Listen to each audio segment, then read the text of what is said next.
All right, y'all. So I hope everyone is doing well. Let me see. All right, let's see. All right, so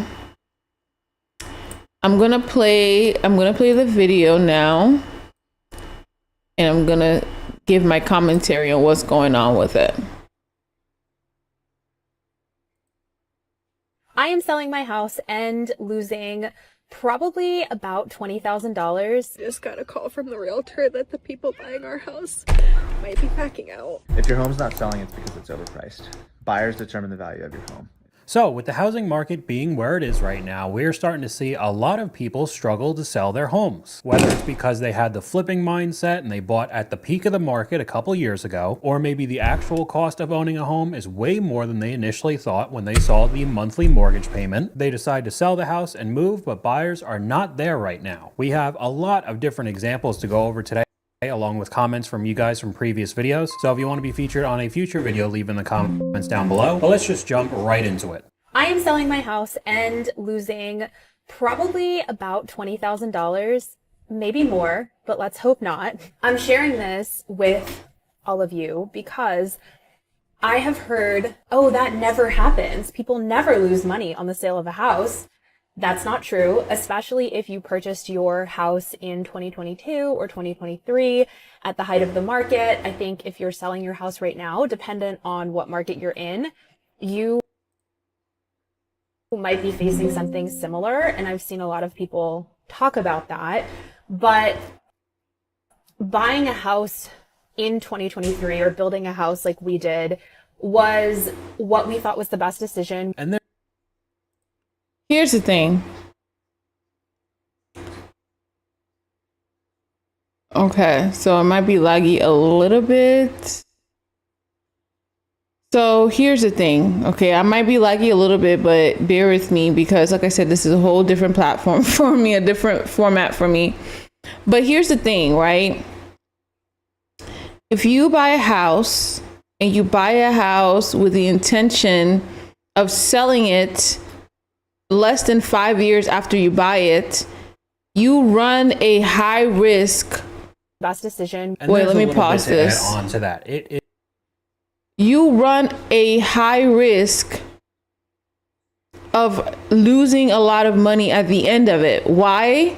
Because if you buy a house and you have not built enough equity on it and you pay market value for the property, you are not going to make enough money to pay attorney fees, your realtor fees, any other closing costs that are associated with closing when you sell a property.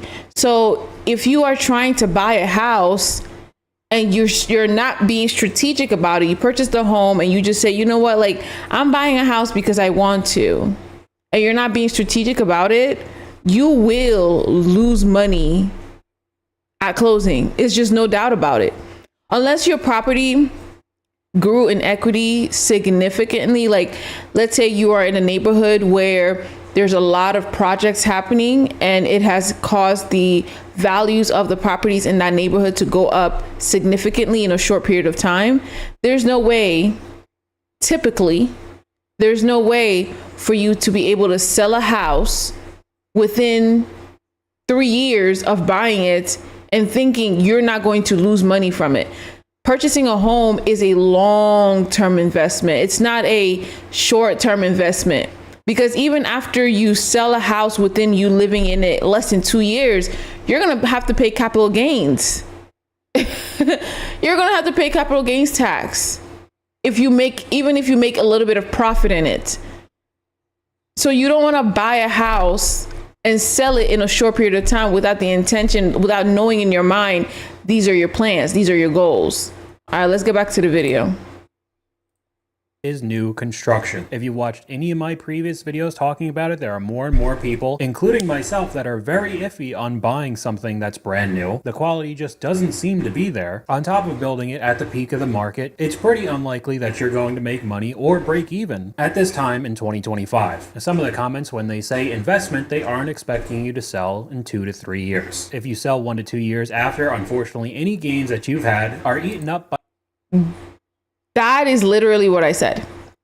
The first comment literally said exact. Mind you, I haven't watched this video yet. This is like my first time seeing this video, but it's just clear as day. Like, you buy a house, why would you sell it within 2 to 3 years? Buying a house is a long-term investment. That's why. So when I do consulting with people, I let them know straight up, what is your strategy? You have to know what your strategy is as a strategy. Your strategy is, when you're buying a house, you don't want to buy a house with the intention of selling it within 2 to 3 years. You just don't. Because you are going to lose money. It's a guarantee. There's no doubt about it. But then if you say, okay, I'm going to buy the house, hold it, maybe I'm not going to live in it for 2 to 3 years, but I'm going to end up renting it. Then the strategy comes by, okay, do I want to buy a house in the HOA? And if I do buy a house in the HOA, is the HOA going to have an issue with me renting it out to a tenant? Those are things that you have to strategically do. Houses are over $100,000 most of the time. And like 95% of homes in America are over $100,000. So that's a lot of money that you are investing. Even though people say homes aren't investments necessarily, it's a place for you to lay your head, you're still investing your money into a place for you to lay your head. So if you are investing in this property, you need to make sure that you are strategic. You're purchasing with strategy. You're intentional about it. You're not just buying it, oh, I just want to have a house, I want to live in it, and I want to pay less than rent, which is a whole different conversation that I've debunked and talked about on numerous occasions. But you don't want to buy a house just for the fun of it, just because you can afford it, because you will lose money if you're not strategic about it. By realtor fees. People don't consider those fees when it's time to sell. I talked about that. Sound like much more of a flipper mentality. Like any investment, you have to know when to hold and when to sell. I sold my house in Charlotte last month. I bought it for $310,000 in 2023 and sold it for $295,000. Thankfully, I didn't have to pay anything at closing, but sucked for sure. Listen, if you purchased a home in 2022, you purchased a home in 2023, around that time, home prices were really high. Home prices were high. Houses weren't really moving like that in those years. So if you purchased a home around that time period and you try to sell it now, first of all, 2023 is less than 2 years, right? So, but the fact that this person had to sell it at a loss, right? Versus, you know, it's, I'm telling y'all, you have to be strategic. Now, people ask me, when is a good time to buy, right? And I tell them, there's never really a bad time to buy. You just have to be strategic about it. If in 2023, this person purchased a home lower or less than market value, right? And they try to sell it today, they might have probably made some money from it, right? But if they decided to buy the house at market value or more, because around 2022 people were offering more, right? You try to offer more on these properties and you trying to sell it now. I mean, this person got lucky and said that they didn't lose anything, most likely because they built some equity on the house. But imagine if you didn't build any equity on the house. You're going to be out of luck at the closing table. Out of luck. Sure. A comment from you guys that goes along with the new construction bill. The first thing I do when scrolling through real estate listings is anything in an HOA field. And if there is anything in that box, no matter the merits of the house, I keep scrolling. I do the exact same thing. So that does also cut out a lot of the new construction bills. And you'll have an even smaller pool of clientele who are willing to buy the house today. The story went viral on Reddit about a homeowner in Colorado who listed their house and it's been 45 days without a single showing. TLDR, they bought the house for just under $540K and they put almost $30,000 more into it. Now they started that listing at $540K and they've already cut it down to $525. They still owe $475,000 on the house and they know they're going to lose money, but they don't want to lose even more for agent fees. And then she says they've been also building a new house out of state that they've paid for and it's going to be done at the end of September, so they need to sell this house. Now it sounds like they're stretched way too thin and you just hate to see it. I don't know. Okay, first of all, I find that extremely irresponsible. One,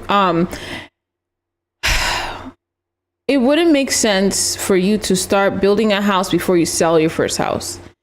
How do I say this? There is a strategy. If you have a house that you want to sell and then you want to buy another house, there's a strategy you have to do, right?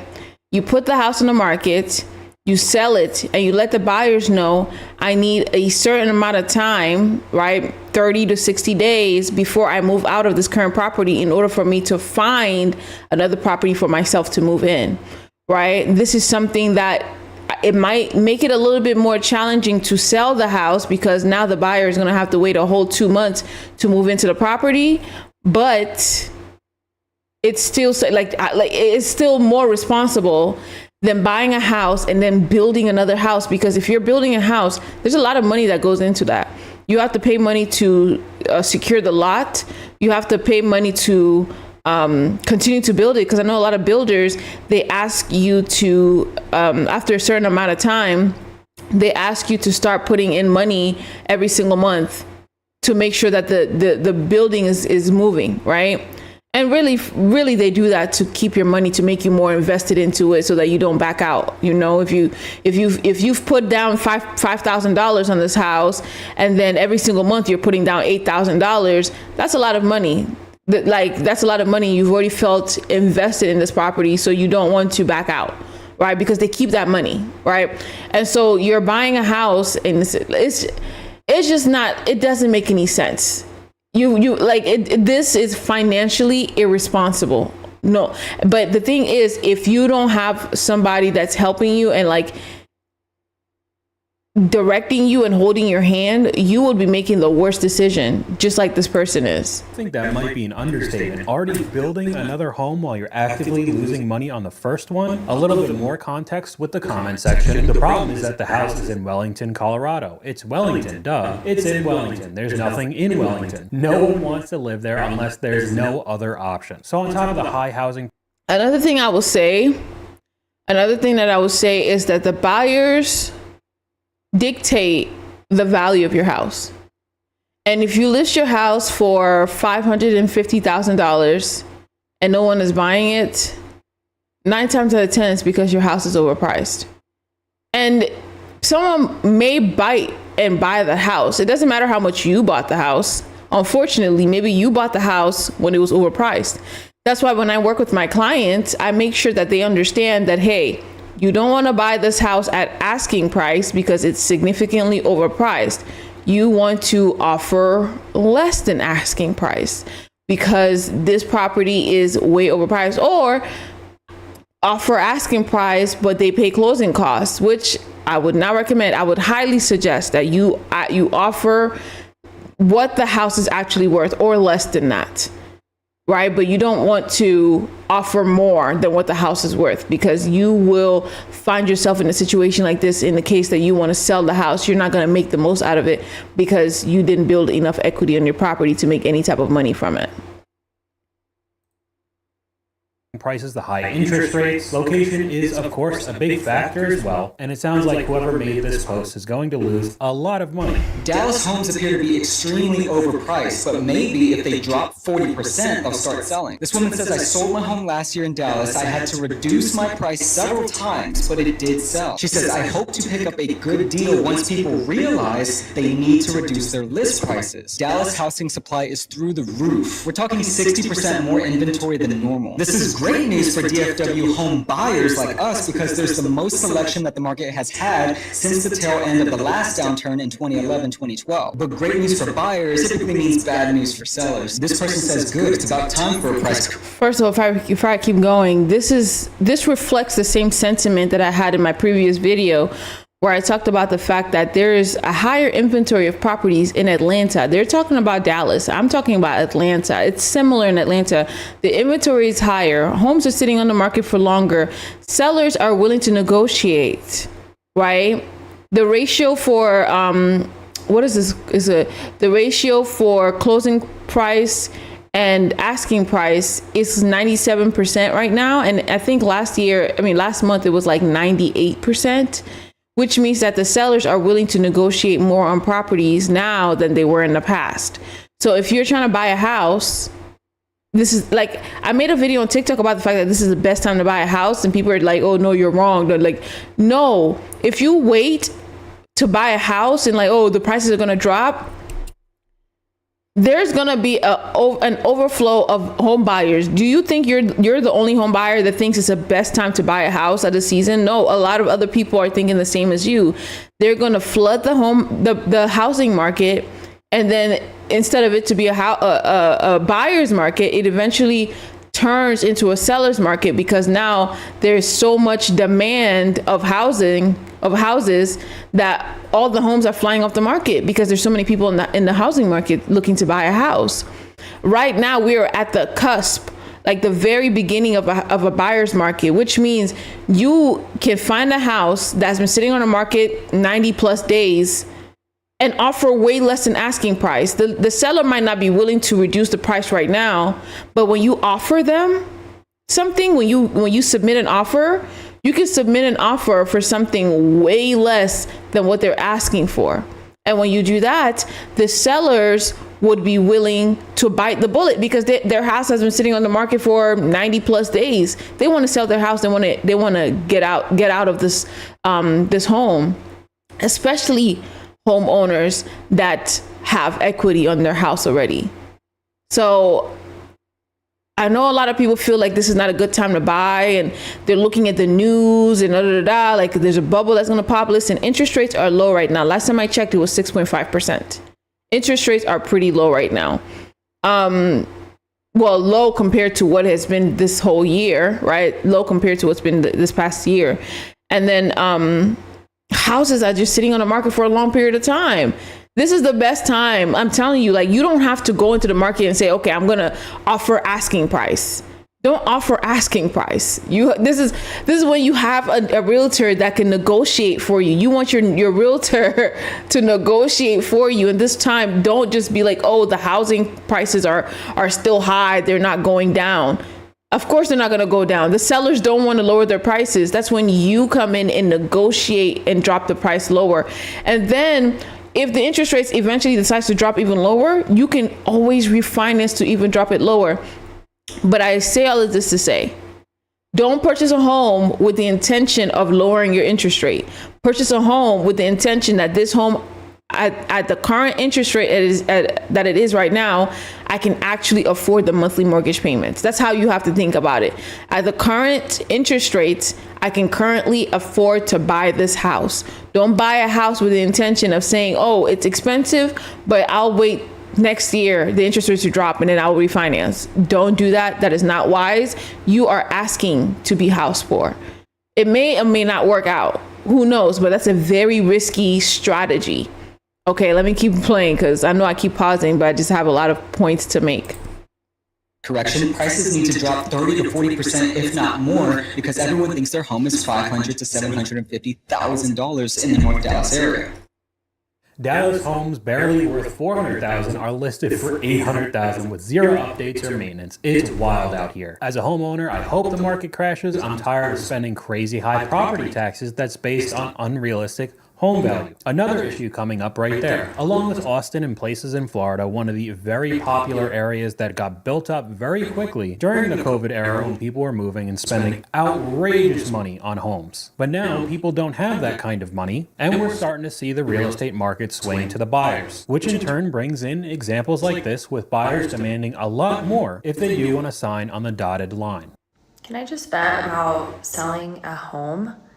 Our house has been on the market for 9-10 months. We're supposed to close tomorrow, and these people, the request of things is like outrageous. They want a credit towards future issues, like the stone on the outside. They want 13 grand to fix the stone if something happens.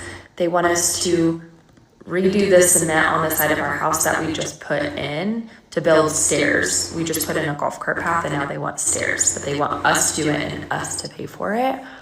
Are these outrageous requests, or are these normal? Help. Okay, so the credit for pop... Low-key, that's outrageous. I'm not gonna lie to you. That is extremely outrageous. They're closing tomorrow. You don't owe them that, seller, because they most likely have already bypassed or finished the due diligence period. If they want to back out of this contract, yeah, you get to keep your earnest money.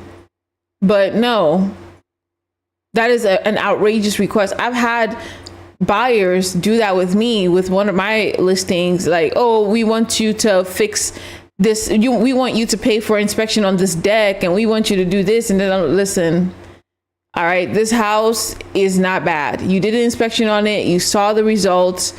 We're not fixing any of this stuff.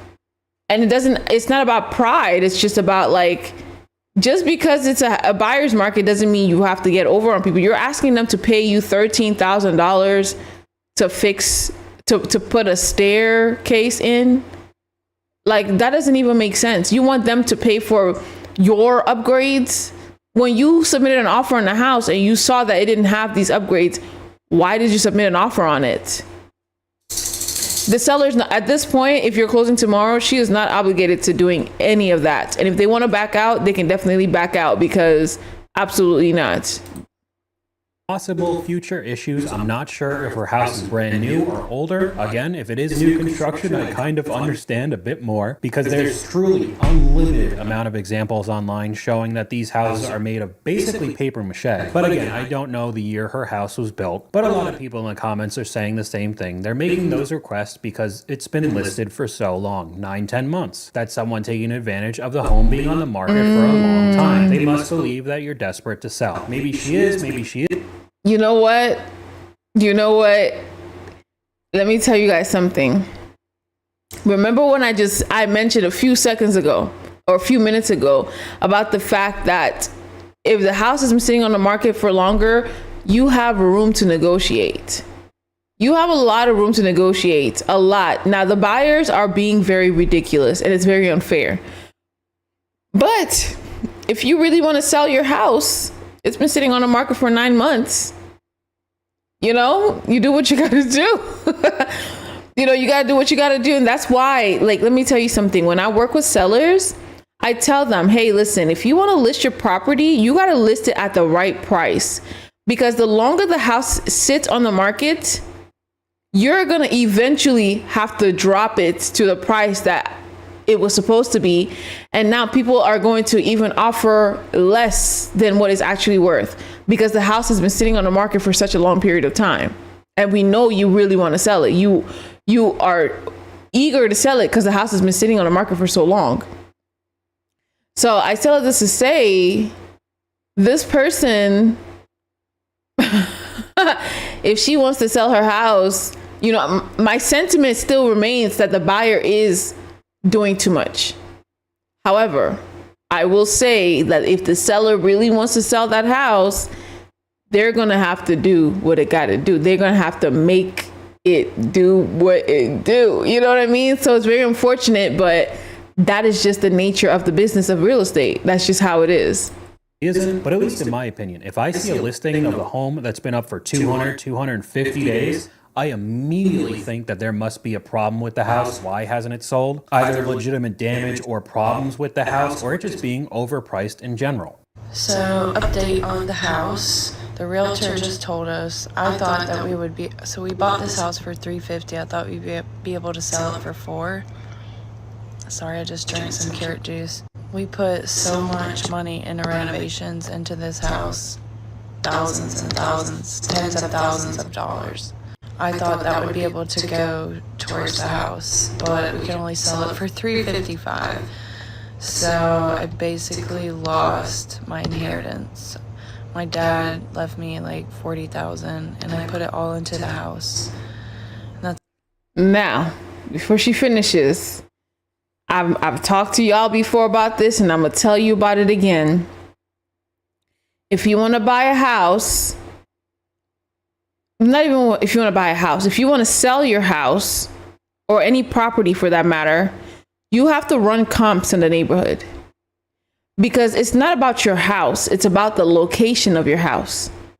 You've seen houses in LA that look really not that the biggest, and they're selling it for $1 million. That same property, you put it in Georgia and it's going to be selling for like $300,000. The location matters. So when you want to put in renovations and do all these things, if you don't plan on living in that house for a long period of time, you putting the renovations on that property is not going to build the equity, because there's a cap. There's a cap to how much your house will sell for. Because if the houses in the neighborhood are selling for $400,000, if the houses in the neighborhood that are similar to yours are selling for $400,000, and you want to sell your house for $600,000, that's not going to work. Because just because you put in $200,000 worth of work in this property doesn't mean that people will buy for that price. Because the price of the house is based on the location, it's based on the surrounding homes. What are people saying about this house? Like, it doesn't matter if your house is the nicest house in the entire neighborhood. It might be the most expensive, but it might be more expensive by like $10,000, $20,000, maybe even up to $40,000, depending, right? But it might be sitting on the market for a lot longer because this neighborhood is known to have properties similar to yours for $500,000 or $400,000. So you have to be strategic about that. And a lot of times people don't think about the strategy behind home ownership, but also a lot of times people don't even think it matters. They don't think it matters that you have to be strategic about how you buy your house, how you sell your house, right? This is an investment. Anyway, y'all, let's get back to the video. It's about how much money we're losing, so. The best advice I ever got around owning a home is that it isn't an investment. It's a place to live. I agree with that more and more now. Your mortgage payment is still like rent, and if you get money when you sell, it's a plus. Real estate is a long. I don't agree with that. I still feel like it's an investment. An investment is something that you put in time or money into, especially if it's a lot of time and money. Like, even if you're renting in an apartment, that's still an investment. Now, is it do you get a good ROI from investing in an apartment? Absolutely not, because the only ROI you get is that you have a place to lay your head. But the return on investment for a house compared to rent are different, but you are still investing. It's still an investment, regardless of how you put it. It's still an investment. If you're investing time, if you're investing money into it, it's an investment, but it has to be a strategic one. It could be an investment into your long-term home, into your short-term home. It could be an investment to build generational wealth. It could be, but it's an investment nonetheless. So let's not call it something that it's not. Long-term game, you're not losing, you're moving too fast. There's no one in the world who would have told you to buy a house for $350 and sell it for $400 while also putting thousands, apparently tens of thousands of dollars into it. It doesn't make any sense at all. Sounds like it was overpriced when you bought it, possibly again during the peak a few years ago. Too many people making a quick buck in the game, they don't know how the pieces move. So I mean, if you were anywhere in the financial space around COVID time, especially 2020 when a lot of us were stuck in our house, there was so much content of everybody saying you gotta buy property, start your real estate portfolio, you'll just be racking in money so quickly. And it kind of sounds like that got a little bit out of hand with people's cash offers over asking, and now we're seeing somewhat of a correction. I'm not saying that we're back to normal. Houses are wildly unaffordable still, but we're not in the same era where you could buy a house and make a ton of money flipping it in a year. A lot of people who bought homes over the past few years thought they were making a really smart financial decision because they had FOMO, the fear of missing out, the fear of wondering, am I ever going to be able to buy a house if I don't buy one now? And fast forward 2 or 3 years later, now that a lot of people made that decision, it's really coming back to haunt a lot of people. You're seeing countless stories of buyer's remorse and regrets that a lot of people have. And today I want to highlight a story about how buying with FOMO and buying with a mortgage rate buy down is really coming back to bite a lot of people in the butt. Okay, so before we hear the story, I wanted to add a comment from you guys that still, I think so many people don't realize when they're purchasing a home. It's not just the mortgage payments you need to worry about. General upkeep can ruin your day. If you aren't putting something away for the new heater, windows, locks, etc., there's always something breaking and there's no landlord to call. You could add. Listen, those are called hidden costs to home ownership. Those are called hidden costs of home ownership. And if you are not ready for that, you are going to be living in a house with the HVAC that's down and not have the money to pay for it. And you're going to be living in a hot house with no AC. Or you're going to be living in a house with no hot water. You have to be prepared for the costs of being a homeowner. You're going to be living in a house where the lawn is overgrown. You have a nice front yard, you have a nice backyard, but it costs to maintain that. And it's not going to be cheap. There's a cost associated with that. And if you're not aware of that and you don't plan for it, you will get into being a homeowner and be so surprised by what comes with it. And you know what? This just reminds me, because I am starting a course for home ownership. And so this is one of the things that I need to include, which is the fact that the cost of home ownership is not what it seems. And if you're not prepared for it, you're going to be out of luck, right? So you need to have money saved up every single month. Just have money in reserve for not just utilities, but also maintenance, upkeep, right? Doing inspections on your HVAC and things of that nature. Those are things that need to be done. And unfortunately, if you're not financially prepared for it, you will find yourself being unhappy. So let's get back into the video. Add on possible increase in property taxes. Increases in insurance are almost guaranteed as well. This can become so much more expensive than you initially thought. This property was sold back in 2021 during the frenzy for $8.87 million. Then the person turned around, listed it for sale, already at a loss, already at a $600,000 loss, right? And then they finally sold it for $6.25 million. So the prior owner of this home literally lost over $2 million on the sale of this property.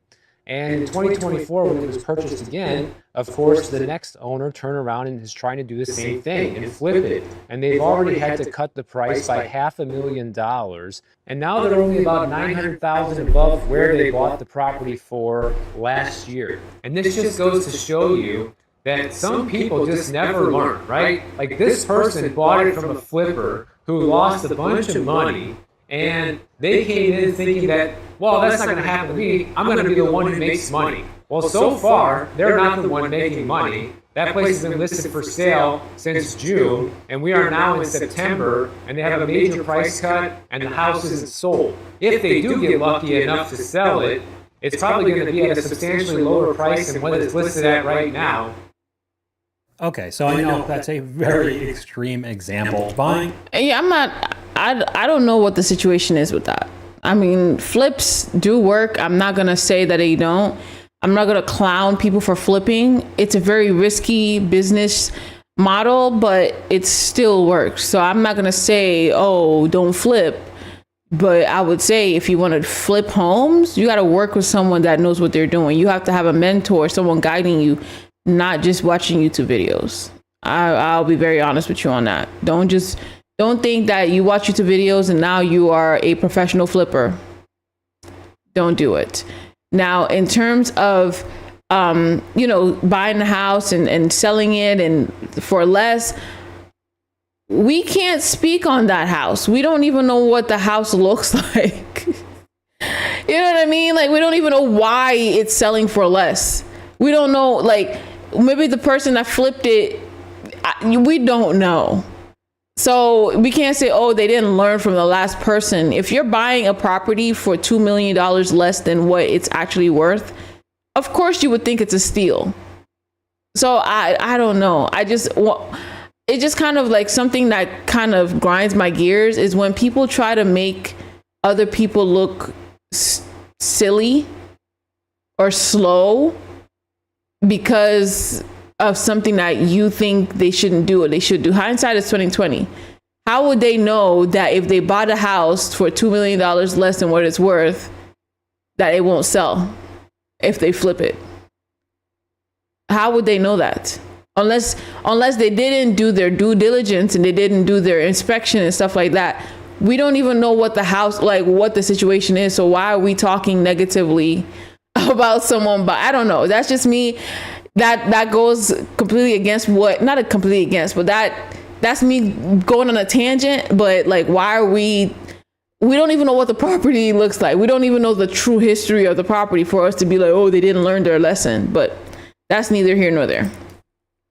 A house for $8 million and in the end losing $2.5 million? That is legitimately end game retirement money you lost on a home. And then the next person thinks that they're going to be the genius and be able to flip it. It's honestly just hilarious to me. And this isn't the only example. This goes to show you how unrealistic sometimes people are. So like this property started in the market at $650.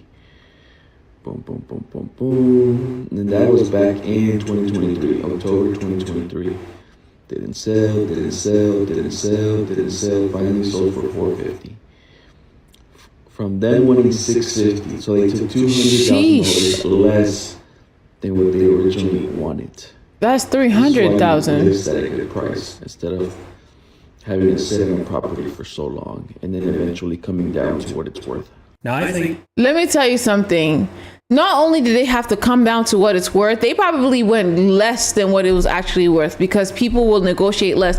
When I tell sellers that, listen, I'm not about to list your house for you for more than what this property is worth, because eventually you will lower the price. Like, don't get me wrong. There might be someone that might bite.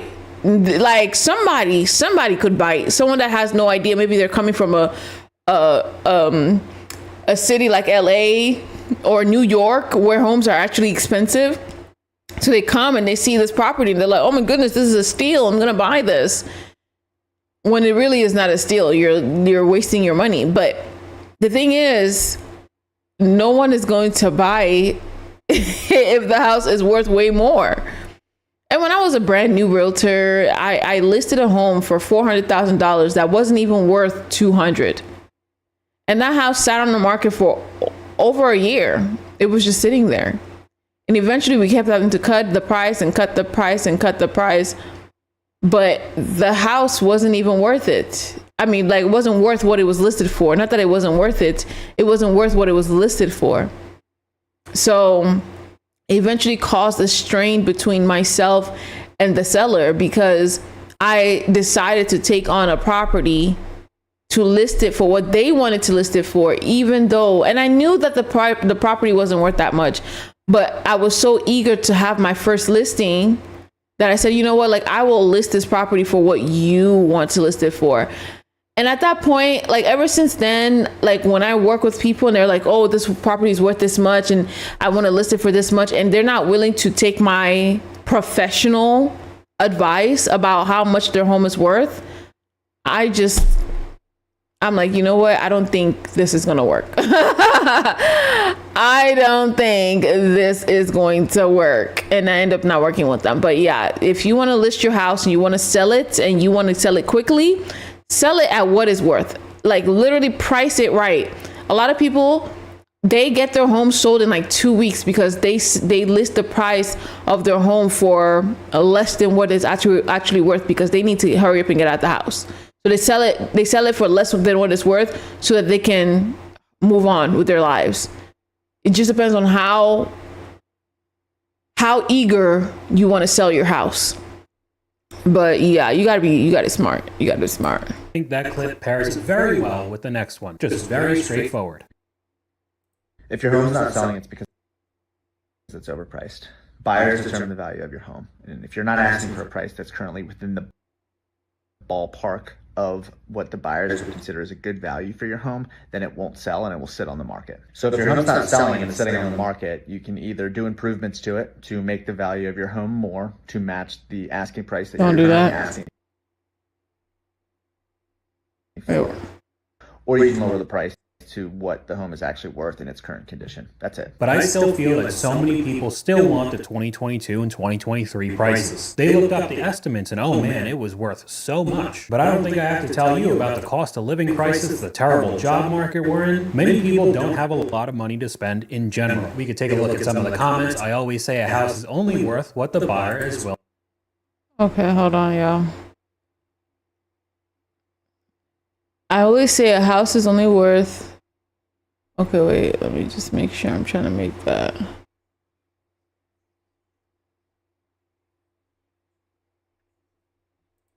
Willing to pay for it. Buyers determine value. Really great way to say this. A seller near me was horrified that his house wasn't worth more because he put so much into it. The changes he made were all elderly accessibility accommodations. The buyers changed it all back. In North Carolina, a home that sold for $360 in 2019 is now listed for $640 with no updates. Let me say this. If your home is not selling when you put it on the market, doing upgrades on it may help a little bit. I'm not saying it's not. You can do upgrades on it, but since you've already put it in the market, it's been sitting for a long time. If you do upgrades on it and you run comps on the property and the comps say that the price of the house is not worth what you want to put it for, you're wasting your time. It has to be strategic. I'm not saying I wouldn't 100% suggest to do upgrades on the house, but maybe when you list the property, let the seller know or let the buyer know that the sellers are willing to pay concessions. They're willing to pay for such and such to be fixed, or they're willing to fix such and such, you know, whatever, you know what I mean? Like those are things that could be added to the contract. But I wouldn't say, oh, before I list it, I'm going to fix it up again. And no, just list the property. Like, list the property. At least that's just me. Sitting for 3 months. I know that all too well. The U.S. housing market grinds through a cruel summer. That is bad news for everybody. Let me summarize this article for you. Essentially, home listings across the state, at least of Florida and the United States, are basically stagnant. People are not able to sell their homes, so therefore they're staying on market for longer. You're also seeing people delist their properties at a rate of around 20% nationally and close to 60% in cities like Miami.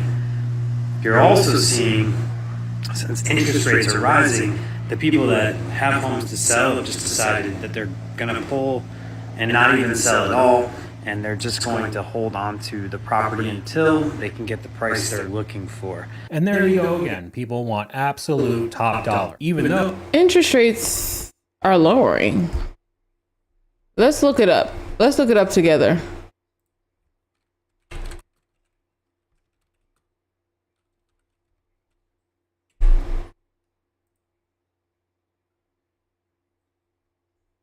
I like to look at Freddie Mac.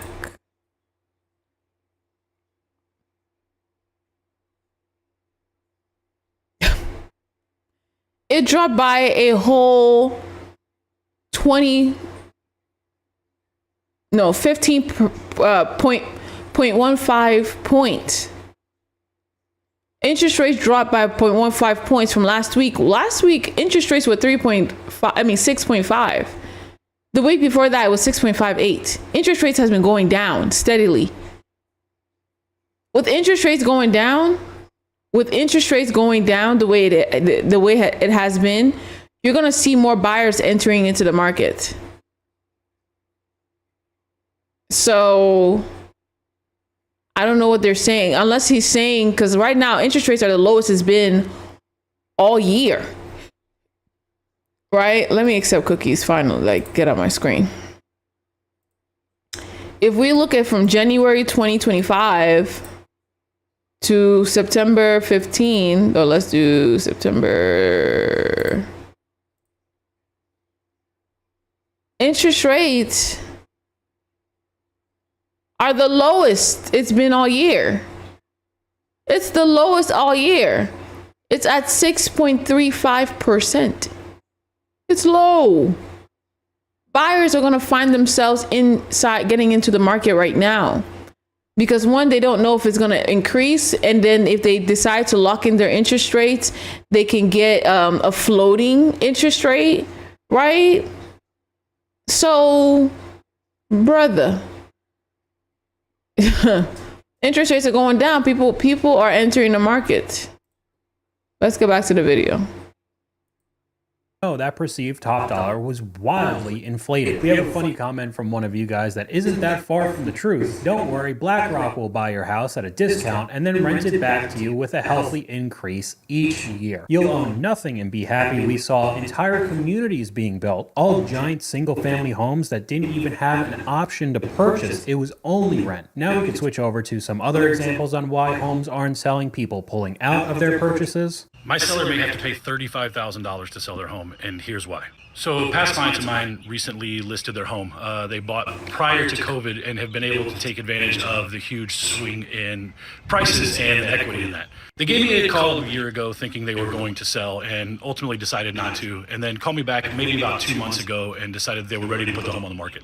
When I pulled up, the first thing I saw on the side of the house was solar panels, and I kind of immediately knew we had a problem because there was no way they'd own the house long enough to pay down these solar panels very much. If you're not familiar with the way it works, solar panels are a totally separate loan that usually has to be either paid off or rolled over to the new buyer. And in a lot of cases, the new buyer doesn't have the money, nor do they want to accept somebody else's kind of bad financial decision. Because I'll be honest with you, unless you're going to stay in the house for 20 to 25 years, solar panels are not a great financial decision. So as we were discussing their options for listing the home, I told them, look, it'd be really great to find a buyer who was willing to take these on, but understand, like, here's your worst case scenario if they don't, which is you're going to buy these solar panels and then leave them behind for somebody else to reap the rewards from. Now, we went over this on a separate video on my channel previously, but if you can't purchase these outright with cash, the finance options can legitimately be 15, 20, 25 years long. So either you're going to take a massive hit when you do sell a house, because it's extremely unlikely for a buyer to just take over the payments for you, or it's just going to sit on the market forever. I got a solar quote for my house, 30 years of payments for $160 a month, plus I still cover about 30% of my power bill, about $57,000. I laughed at them. I wish everyone would think about this prior to installing solar panels. Could void the roof warranty as well. Can't raise the price of the home because it won't appraise. Solar panels just sound like an all-around horrible investment. Like, forget the financing aspect of things. Like, installing it into the roof and having to take it off will completely damage the roof. Then when you take it off, you have to replace the entire roof. And then let's not even talk about the fact that I've heard stories about the fact that some of these solar panels, they don't work all the time, or that some of them don't have batteries in them. So if the electricity does go out, so does the solar panel, because there's no battery in them. Or let's talk about the fact that these solar panel companies always change, or they go out of business and then build another business and then start again, and it just seems like an all-around horrible investment to get a solar panel into your property. That's some people's thought process as well. They'd get solar panels, then the house would be worth more, and it just really doesn't seem to work out that way. A comment from you: my neighbor had roof damage from a hurricane. He had to pay the solar company $10,000 to remove the panels so the roofers could replace the roof. The insurance company did not cover this. His savings didn't amount to much. Now, we were seeing some absolutely atrocious loans on those solar panels, the interest rates being absolutely ridiculous, people paying $50,000, $60,000, $70,000 on top of how much their mortgage costs. Another comment: people buying a $400,000 house with $12,000 down is wild. If you don't have more than 3% to put down on a house, you absolutely cannot afford the house. That's some of the issues that I've seen as well with people being forced to sell right now. They truly could not afford the payments in the first place, even though they were technically approved, and now trying to get out of the deal, they're just getting destroyed. Here we have one that's definitely an interesting example from an influencer. I just got a call from the realtor that the people buying our house might be packing out. They were here yesterday for inspections, and the inspections went great. There's literally nothing wrong with the house. But of course, I asked my husband, what do you do for a living? We say, oh, he's a stay-at-home dad. And then the questions follow, well, what do you do then? And I said social media. And they acted like it was so cool. They were like asking all these questions. Like, how do you make money doing that? How many followers do you have? And I think I'm gonna just end it here. I think I'm gonna end it here.